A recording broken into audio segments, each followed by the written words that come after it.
And tonight we're learning more about two teens arrested in connection with Wednesday's deadly shooting on a Metro bus and getting new insight on how they were caught. A 17-year-old Braden Smith is charged with murder, and 18-year-old Patrick Scott is charged with unlawful carrying of a weapon. Orco Manna is live outside Alief ISD tonight. And Orco, you're learning school district police helped Houston police with this case.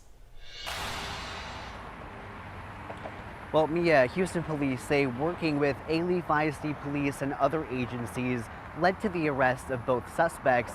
Alief ISD confirming that Smith is a current student and Scott is a former student. A source telling us that surveillance images of both of them from on that Metro bus were key to catching them. Who they were was probably pretty easy and pretty quick. Former Houston police officer Thomas Nixon says he's not surprised 17-year-old Braden Smith and 18-year-old Patrick Scott were arrested just one day after Wednesday's deadly shooting on a Metro bus. Houston police say Smith and Scott were arguing on the bus near Richmond and Walnut Bend and then exchanged gunfire. Investigators say Smith fired first, killing 25-year-old Caitlin Stupp, an innocent bystander. Scott allegedly shot back, injuring a 16-year-old boy.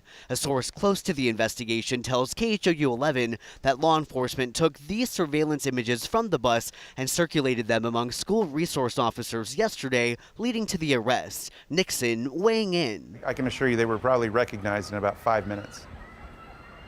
That's pretty quick. Yeah, well, once you get the school district involved, they'll have experience with certain people who are constant troublemakers, and they'll be able to identify them. And invariably somebody will, because people don't shoot people on Metro buses as their first offense, right? That's never your first offense. That's true for these two suspects. Scott appearing in probable cause court this morning, where we learned that at the time of the shooting, he was already out on bond for an unrelated charge of aggravated robbery with a deadly weapon. That charge stems from an incident last summer. One of the conditions of his aggravated robbery is not to possess any weapon. And court records show that Smith was also already on probation for attempting to commit aggravated robbery in an unrelated case. HPD says they worked in collaboration with Alief ISD police, but would not go into further details since the investigation is still ongoing. Meanwhile, loved ones of the victims are still processing this deadly shooting. The mother of Caitlin Stupp, the woman who was killed, tells us she loved photography, cats, and cooking. Scott and Smith are still in jail tonight. Scott's bond was set at $5,000 and Smith's bond was referred to district court. Investigators say additional charges may be filed in this case as the investigation continues. Reporting live from Alief tonight, Orco Manna, KHOU 11 News.